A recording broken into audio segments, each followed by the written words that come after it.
Hi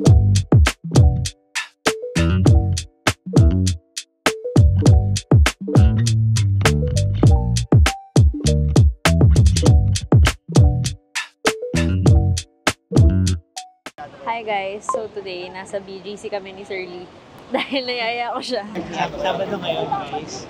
So ito yung rest day niya. Yeah. So nayaya ko siya mag-coffee fest. Actually, hindi na nga alam paano pupunta doon eh. Mag-withdraw muna si Sir Lee para may pambayad siya sa mga papabili ko.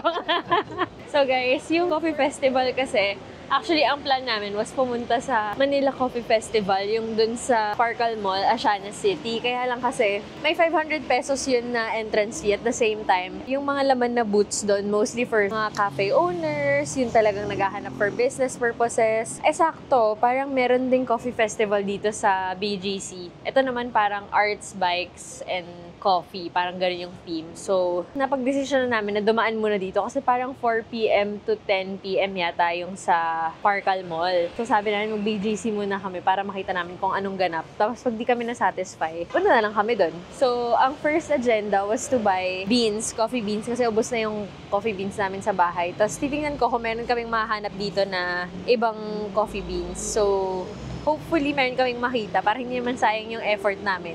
So yeah, that's the agenda for today. Pupunta pa lang kami dun sa area kasi nasa 5th Street banda to 28th Street yata yung. Walking na kami to 5th Avenue. Punta na kami doon. Naglalakad kami dito ngayon sa gitna ng park ng BGC. Ang sarap ng hangin guys. Buti na lang yung punta namin. Hindi sobrang init dito sa BGC. Hindi mainit yung panahon ngayon. Oo, hindi tirik yung araw. Kasi yung plano talaga namin, magpupunta kami Parcal. Yung isang coffee festival doon yung pupuntahan namin. Kaya lang medyo nalalayuan kasi kami. Yeah. Iisip ko kung sulit ba yung punta namin doon sa event na yun. Kasi medyo malayo nga siya. At least ito, medyo malapit-lapit na sa katotohanan yung pupuntahan na. Pero yung uling punta namin kasi sa festival, umattend kami ng festival sa Ayala, Alabang, ATC. Alabang Town Center. Tapos doon din yung may mga local na mga delicacies na mga beans. Wala sila masyadong program. Ito kasing Manila Coffee Fest doon sa Parcal Mall. Talagang may program sila na may mga busking, may mga actually may mga Comedy Manila na nandun. So medyo rin big time din yung jam pack din yung mga program nila.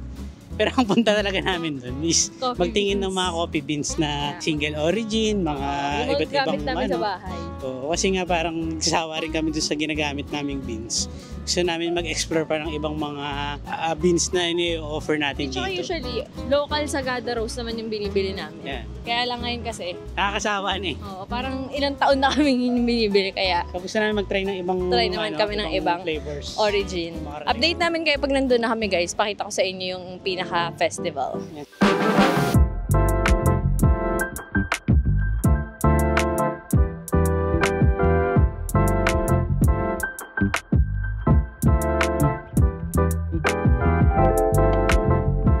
Ikot na kami dito sa coffee festival para makapili na kami kung anong iinumin namin.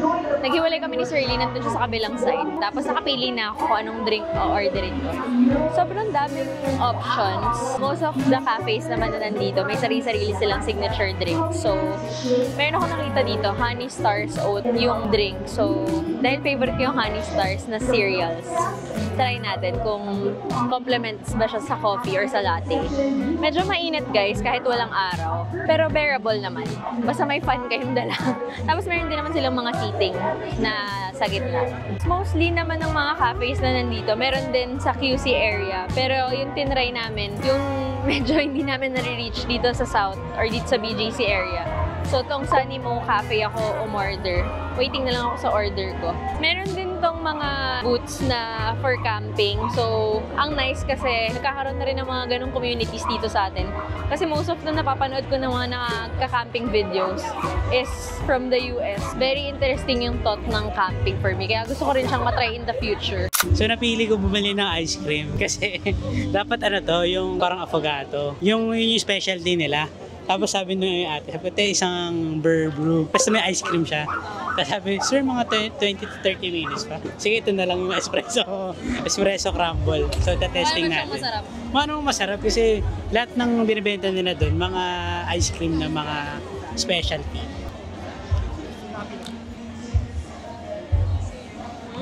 Yummers. So yung chocolate, yung ice cream. Coffee siya pareho. Creamy siya. Yung parang matamis, yung coating. Tapos yung pinaka-coffee yung nasa loob. Sarap. Yes, approve. Hindi siya mapait. So dumating na yung order ko, guys. Thank you! So ito na yung in-order natin na honey oat latte. Medyo puno yung mga beanbags na upuan doon. So dito kami napunta sa Papsi's Bike Cafe. So order lang tayo dito ng triple chocolate brownie para at least may kapares naman yung drink natin. Hindi tayo maaasidin dito, guys. Kasi di ba nga nandito tayo sa Coffee Festival. Sobrang daming choices. Hindi mo alam kung ano yung gusto mong bilhin. Na-overwhelmed.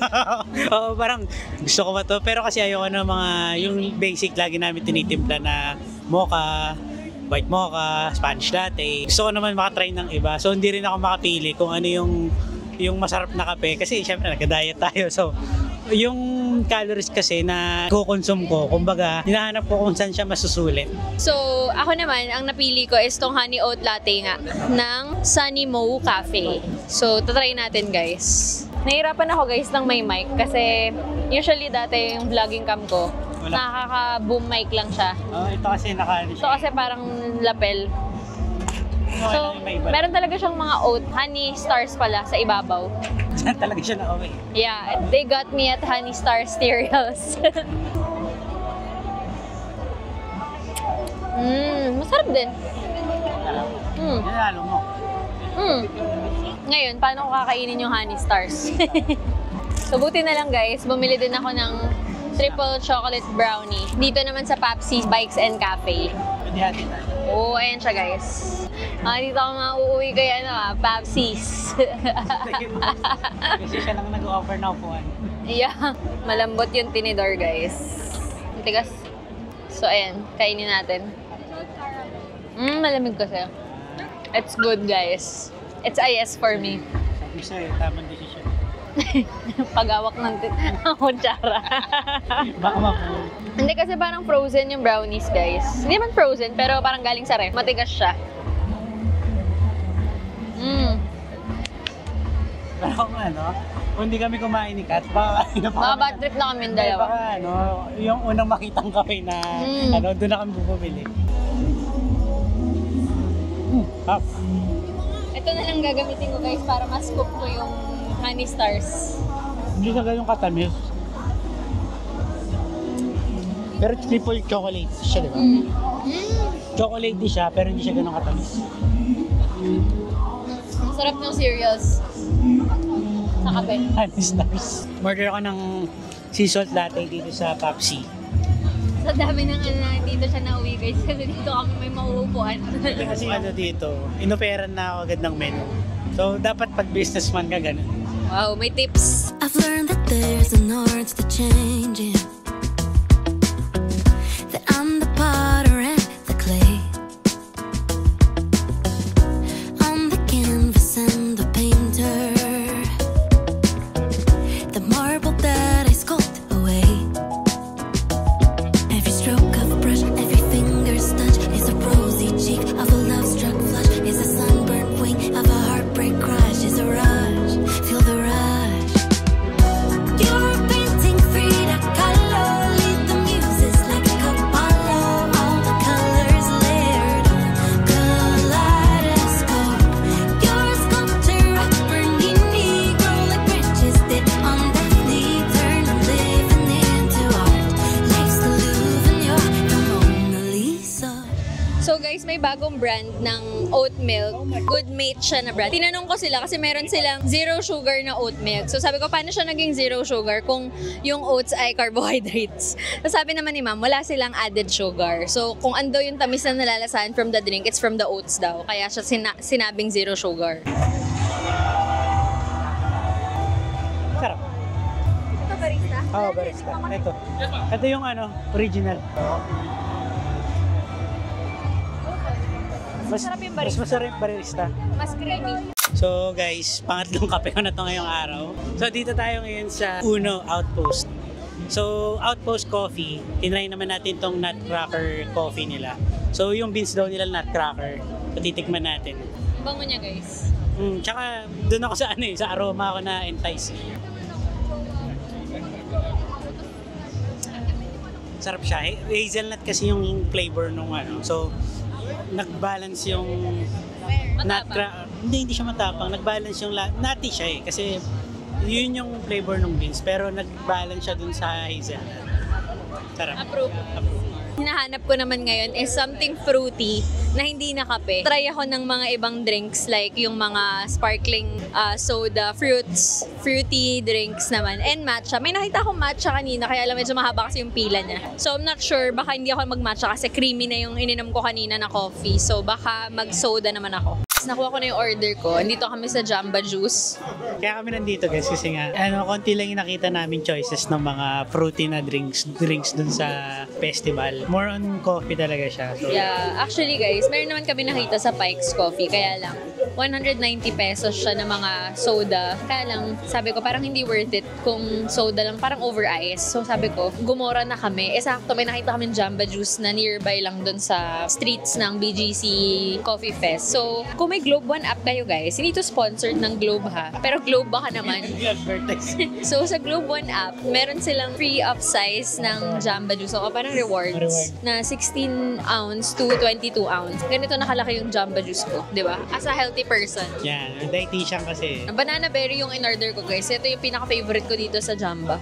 Actually guys, nagpapalpitate na talaga si Sir D kaya tambay muna daw kami bago kami umuwi. Parang double shot eh. Ito palang Jamba Juice, ginagamit yung The Husk, yung bagong brand ni Nadine Lustre. Ano yan? Coconut water. Ay, I know, The Husk. Oh, hindi to sponsored pero Nadine, baka naman Queen.